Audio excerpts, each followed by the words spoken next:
Donc la prochaine présentation, intitulée Parlez-vous le Super Mario, la métaphore langagière mise à l'épreuve en recherche, jeu, création, est attribuée à l'intégralité du Liège Game Lab. Et donc, on a une sorte, et bien on en discutait hier avec Fanny de la meilleure manière de le présenter, une sorte de mégazord du Liège Game Lab, une fusion totale. Et puis, probablement sur la scène, on pourrait dire qu'on a les rangers rouges et bleus du Liège Game Lab qui viennent nous présenter le résultat.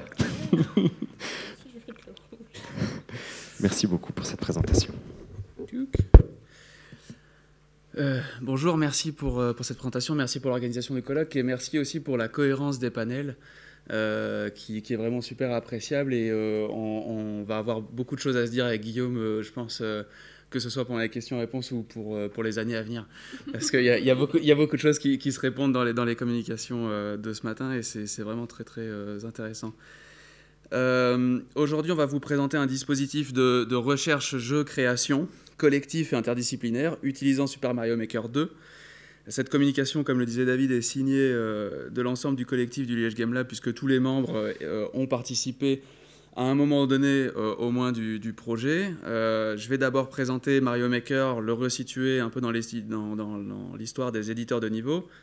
Puis ensuite, j'avancerai l'idée de Mario Maker pris comme un langage. Puis alors Fanny exposera vraiment pour le coup la problématisation et les résultats de nos recherches. Pour commencer, Super Mario Maker 2 est donc un logiciel et ou un jeu sorti en 2019 sur Switch. Il est développé et édité par Nintendo et il est donc la suite de Super Mario Maker premier du nom, sorti initialement sur la Wii U en 2015.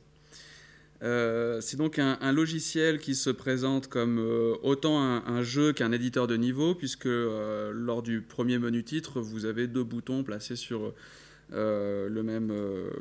y a la même hiérarchie entre jouer et créer sur le même plan. Il est donc possible de jouer à des niveaux de Mario créés par Nintendo ou par ceux de la communauté, et donc de créer ses propres niveaux. C'est à l'éditeur de niveau qu'on s'est plus intéressé dans le cadre de cette recherche.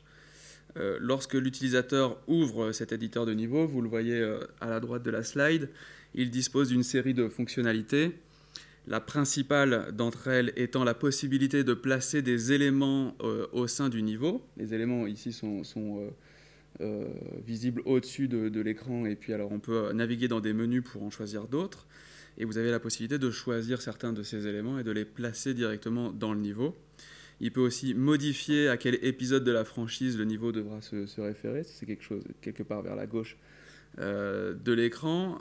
Il peut modifier le temps maximum dans lequel le futur joueur devra finir son niveau. Il peut sélectionner d'autres conditions de réussite que la fin du niveau, annuler la dernière action, remettre à niveau le niveau à zéro, effacer un élément, jouer à son propre niveau, etc.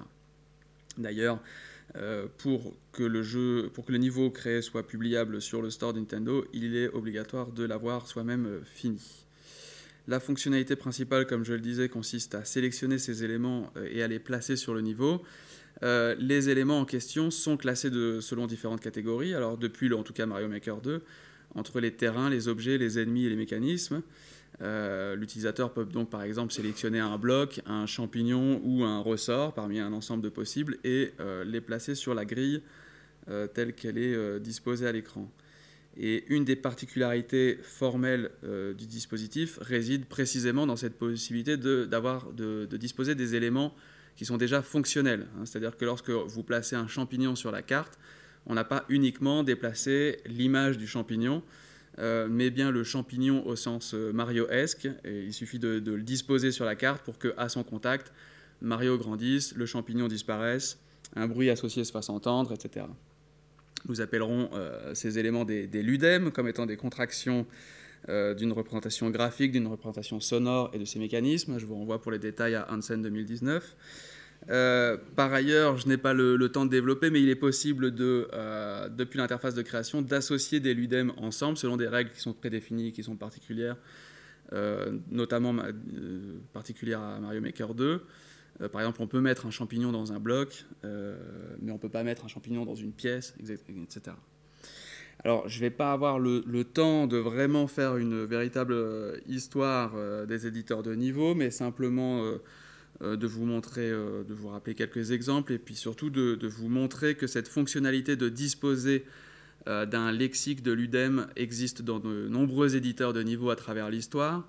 Vous connaissez sans doute déjà la série des Trackmania et de Little Big Planet, qui sont sans doute parmi les plus populaires, mais en réalité, ce type de fonctionnalité remonte au moins au début des années 80. On cite généralement, alors à la suite de Damien Djahouti, et Imon en 80, qui est un jeu textuel qui dispose d'un éditeur de niveau, Casey Munchink en 81, qui est un Pac-Man-like, qui a aussi un éditeur de niveau, Penetrator en 82, Pinball Construction 7, que vous voyez aussi ici en 83 à l'écran, et Load Runner en 83, ou encore Excite Bike en 84. Donc ça se met vraiment en place au début des années 80. Et puis profitons d'être en Suisse pour avancer que, jusqu'à preuve du contraire, le premier éditeur, level editor suisse, devrait être celui de Toto à la maison, sorti en 88 sur le Smaky. Et je vous invite à regarder cette remarquable conférence de nos confrères si vous voulez en savoir plus à ce sujet. Je précise aussi qu'on retrouve ailleurs cette fonctionnalité d'une disposition d'un lexique de l'UDEM dans de nombreux logiciels de création plus généralistes. Vous retrouvez cette fonctionnalité d'une manière ou d'une autre dans RPG Maker, dans Unreal Engine, dans Construct, dans Unity, avoir des éléments comme ça qui sont déjà fonctionnels. Mais très généralement, dans ces logiciels, vous avez aussi la possibilité soit de paramétrer très fort ces éléments déjà constitués, soit de passer par de la programmation pour créer vos propres LUDEM. Ce qui n'est pas le cas dans Mario Maker, et puis ça aura une importance pour nos conclusions. Alors, comment est-ce qu'on en est venu à travailler sur Mario Maker ? En réalité, la question du jeu vidéo comme un langage est une question qui traverse une série de recherches individuelles menées au sein du Liège Game Lab.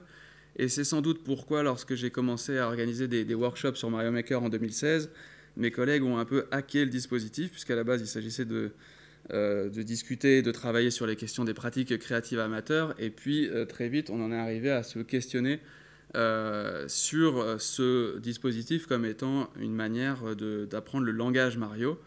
En réalité, à force de tests, et puis dans une démarche de recherche-jeu émergent, on en est venu à utiliser cette métaphore langagière pour décrire le logiciel et la manière dont nous percevions ses possibilités d'appropriation.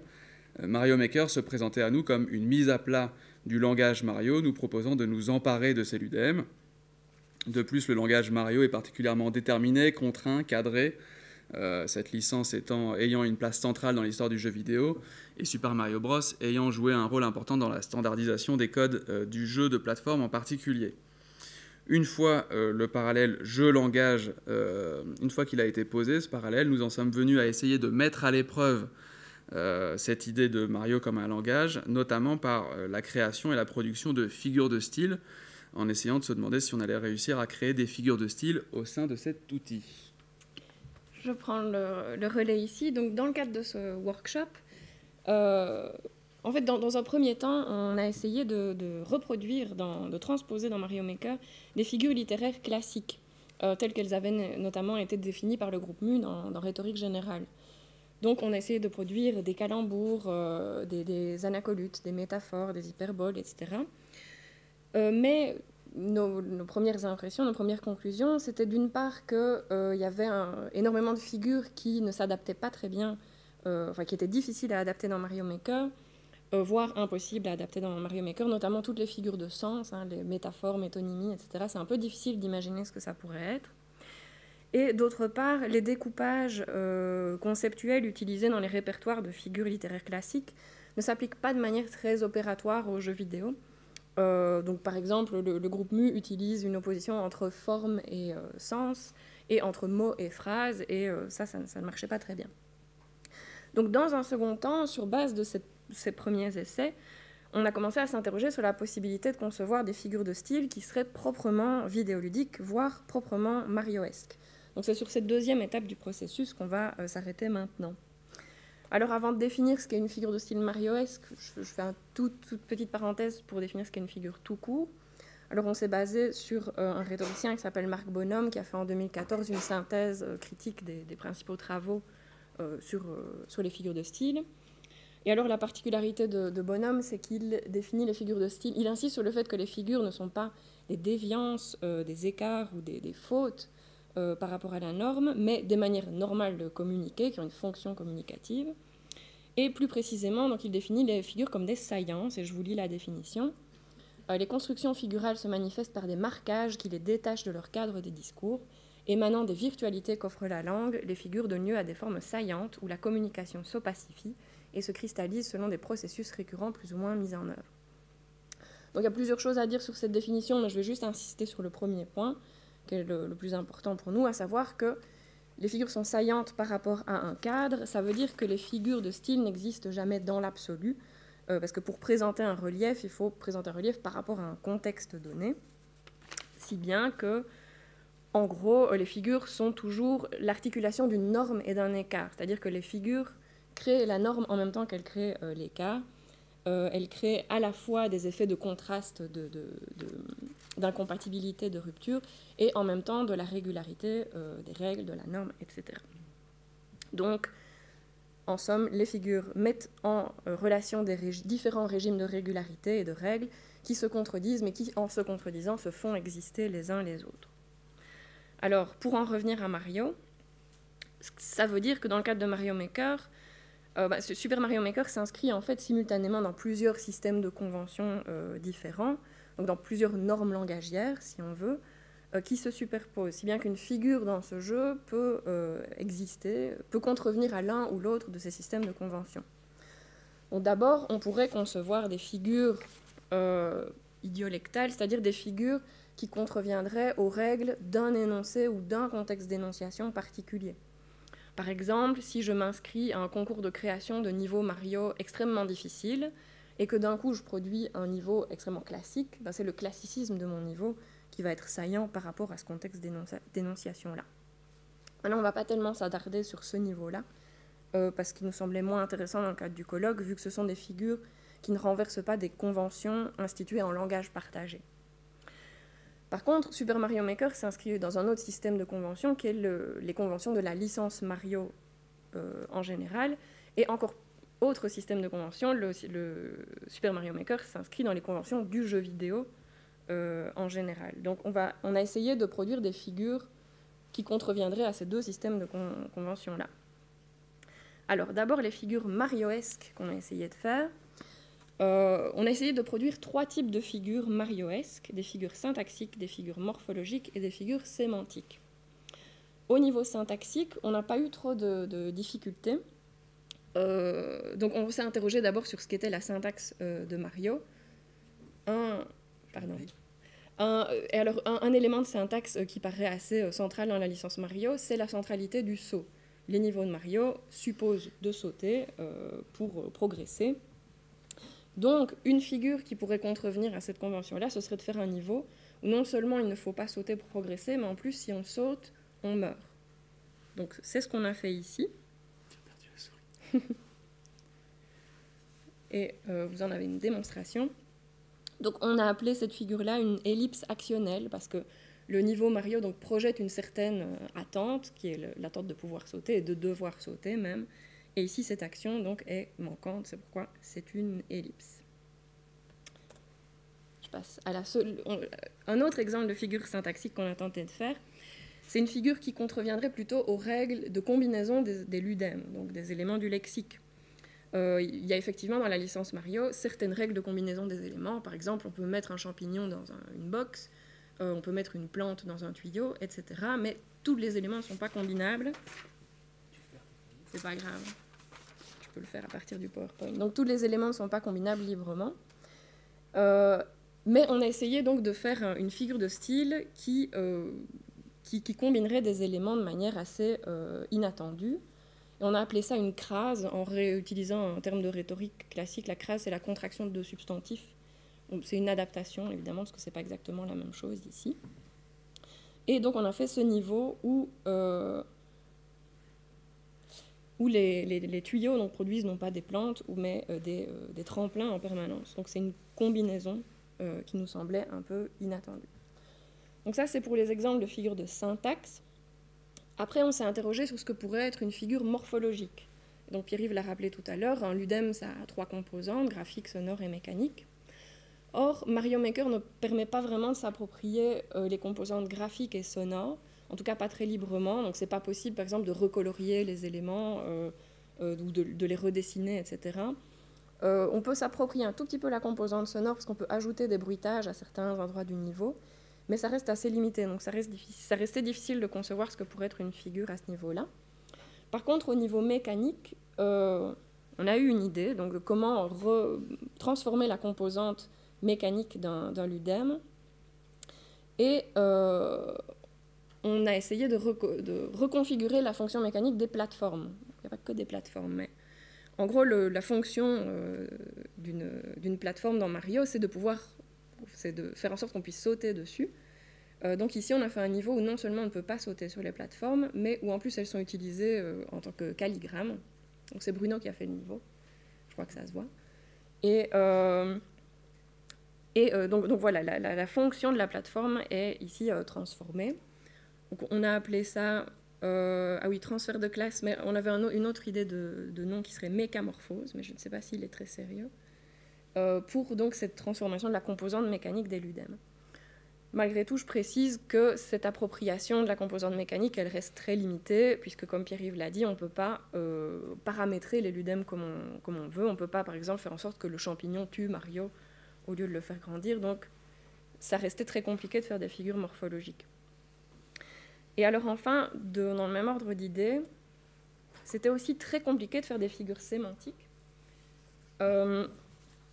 À proprement parler, on aurait pu... Donc c'est très difficile de concevoir ce que pourrait être, comme je le disais, une métaphore, une métonymie, une synecdoque dans Mario Maker, à moins d'utiliser du texte pour transformer le sens des éléments du décor, par exemple, d'écrire que les champignons sont en fait de la drogue ou que sais-je. Mais du coup, ce ne serait pas une figure proprement vidéoludique. Par contre, on s'est dit que la fonction des éléments du lexique dans l'économie générale du gameplay pouvait être modifiée. Par exemple, un élément positif peut être transformé en élément négatif. On a ainsi fait un niveau où, si on prend un champignon, on est bloqué. Et on ne peut progresser qu'à l'aide d'un ennemi qui viendra nous faire rapetisser. Donc l'idée, c'était de renverser les valeurs classiques des éléments de Mario. C'est pour ça qu'on a appelé ça un renversement axiologique. Voilà.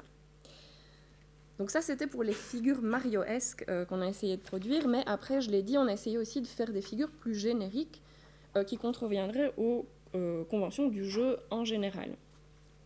Je sais que j'ai déjà beaucoup parlé, donc je ne vais pas toutes les montrer, mais par exemple, on s'est interrogé sur ce que pourrait être une figure de l'injouabilité, une figure de l'ennui.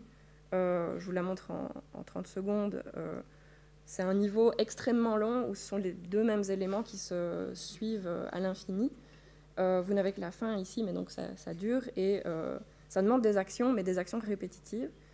Et ce qui fait que le niveau devient difficile, tellement ennuyeux qu'il en devient difficile parce que c'est difficile de se concentrer jusqu'au bout.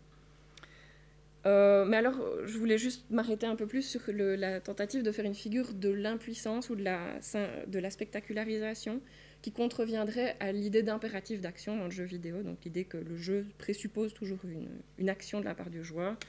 Jouer, c'est faire, dirait Henriot.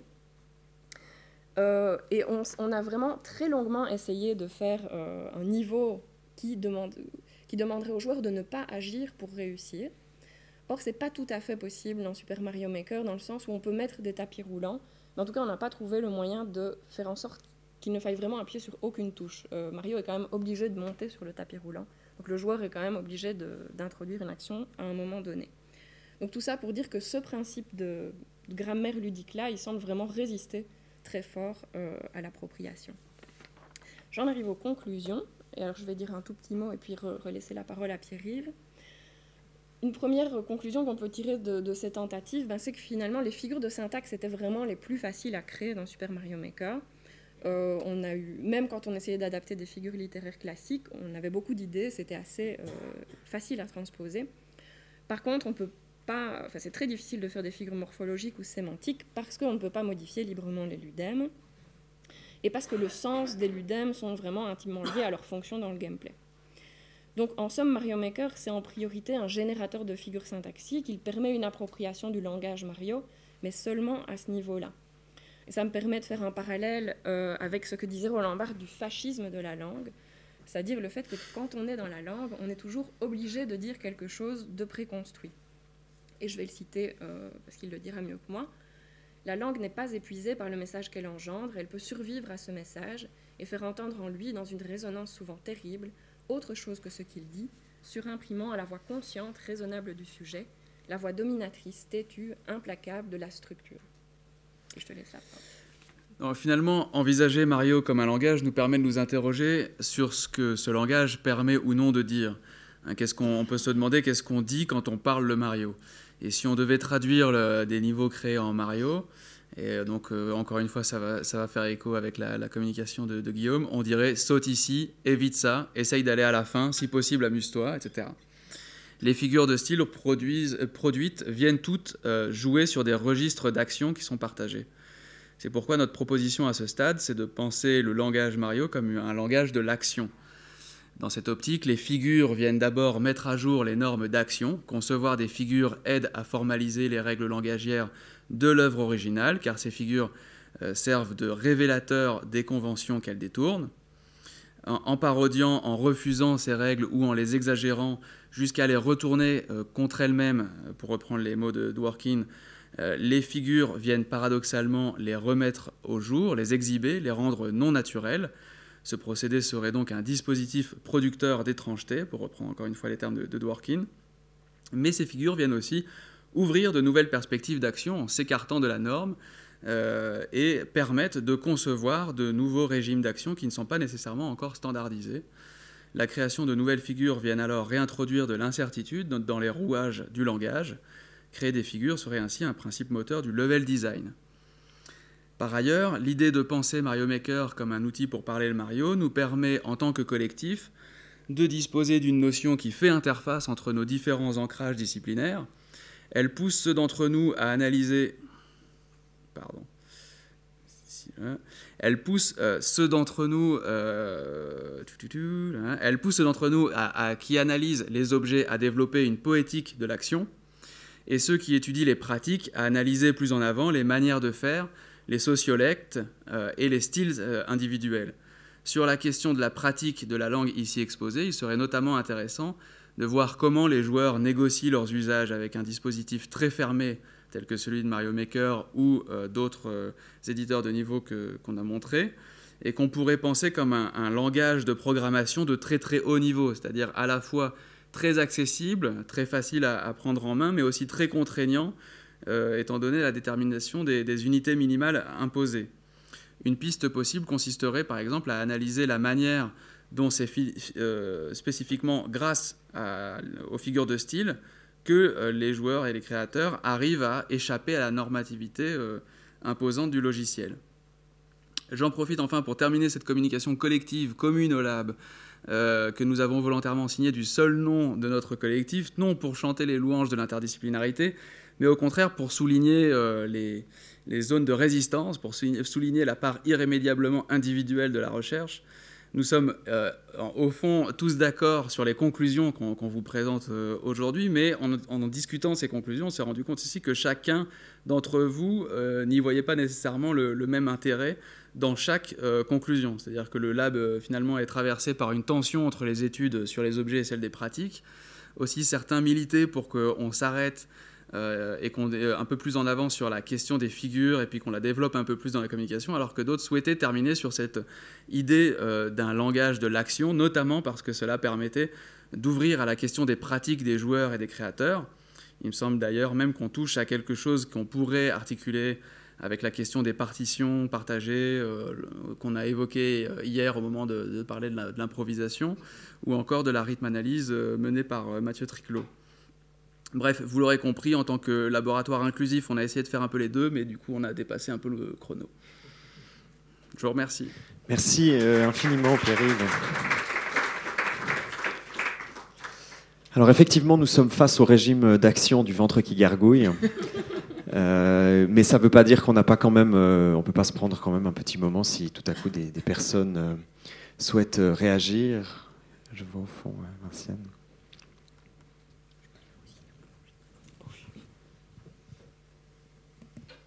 Merci pour la présentation qui est hyper intéressante, y compris sur la méthode de travail et les formes d'expérimentation que vous développez. En fait, ça rebondit sur des discussions qu'on a pu avoir par ailleurs, mais je pointe sur la citation de Barthes et quelque chose on a parlé beaucoup je dirais de conventions, de langage jusqu'ici, et effectivement on a assez peu parlé d'infrastructures, en fait, au sens de comment les conventions vont former des infrastructures qui vont derrière aussi cadrer, façonner en fait les actions. Et du coup en fait, je me demande par rapport à ce que vous avez dit et sur le fait que là on a un outil qui est hyper fermé.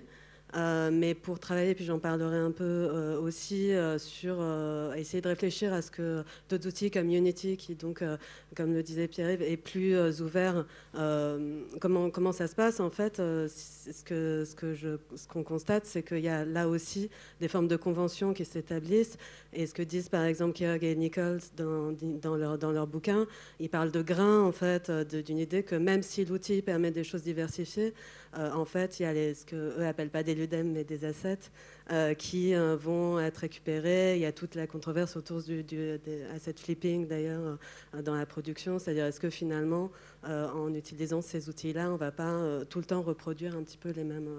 Donc, voilà, c'était juste, je ne sais pas si vous avez là-dessus, c'est plutôt plus un commentaire qu'une question. J'aurais 1000 choses à dire, je pense, sur cette question, puisqu'elle traverse notamment, me concernant, tout le champ du jeu vidéo amateur. Notamment, par exemple, le fait que c'est un sujet de discussion permanent sur les communautés RPG Maker, sur le fait puisque c'est un outil qui est à la fois, qui peut être utilisé comme un outil très déterminé, où on place juste des trucs sur la carte et puis on se fie au code du JRPG tel que l'infrastructure, comme tu l'appelles, nous pousse à le faire. Mais il y a une sous-couche possible en utilisant des scripts en Ruby qui permettent de détourner, soit de s'écarter un petit peu des codes du JRPG pour amener une saillance ou une figure de style particulière, voire carrément de retourner le logiciel pour en faire un logiciel de création de shoot'em up, parce qu'il n'a plus rien à voir. Et les deux positions se retrouvent représentées dans les communautés et ne sont pas nécessairement appréciées par les mêmes personnes, c'est-à-dire qu'il y a des personnes qui vont insister pour qu'on reste dans les normes, qu'on suive les normes proposées initialement par le logiciel, et d'autres qui cherchent à s'en distinguer. Donc je pense que, comme tu avais l'air de le dire, ça traverse aussi le monde du jeu vidéo professionnel. Je ne suis pas sûr que ce soit quelque chose de juste lié à la question amateur. Je pense que c'est quelque chose qui traverse la création de manière générale. Est-ce qu'on part sur des éléments de base, même en dehors du jeu vidéo, on pourrait se poser cette question-là, jusqu'où je veux maîtriser la moindre détermination que m'imposent mes outils de création. Et c'est pour ça qu'on faisait rapidement, ça a été trop vite, mais en gros, on essayait de remettre Mario Maker dans cette distinction dont on parlait hier sur les niveaux de langage de programmation qui sont plus ou moins élevés. C'est-à-dire qu'en fait, cette distinction-là, elle existe aussi dans les langages de programmation, y compris chez les programmeurs qui programment en dur, qui n'utilisent pas nécessairement des interfaces particulières. Et selon le langage de programmation que tu utilises un langage qui a plus ou moins de routines sur lesquelles tu peux t'appuyer, mais qui détermine aussi en partie ton travail. Et donc, chacun essaye de situer sa zone de confort pour estimer que ça, il n'a pas besoin de reprogrammer tout en dur à chaque fois, il aime bien se reposer sur ce type de truc, sur ce type de routine, mais il a besoin spécifiquement de maîtriser telle partie-là. Et donc, je pense qu'une des pistes, ce serait de prendre en compte le fait que les gens qui pratiquent la création dans ces moments-là sont capables de remonter ou de redescendre en langage et d'aller pragmatiquement aller chercher un script tout fait à un moment donné, ou alors d'utiliser un outil qui est relativement déterminé mais de réussir à redescendre et le détourner. Voilà. Je pense que, en tout cas, ça permettrait d'éviter de penser l'utilisateur comme étant trop déterminé ou se limitant trop au truc. Merci infiniment Pierre-Yves, Fanny et puis l'intégralité du Liège Game Lab pour cette communication. On court malheureusement après le temps, donc si vous avez des questions, évidemment, tout le monde est encore là. Donc voilà. Merci beaucoup. Merci.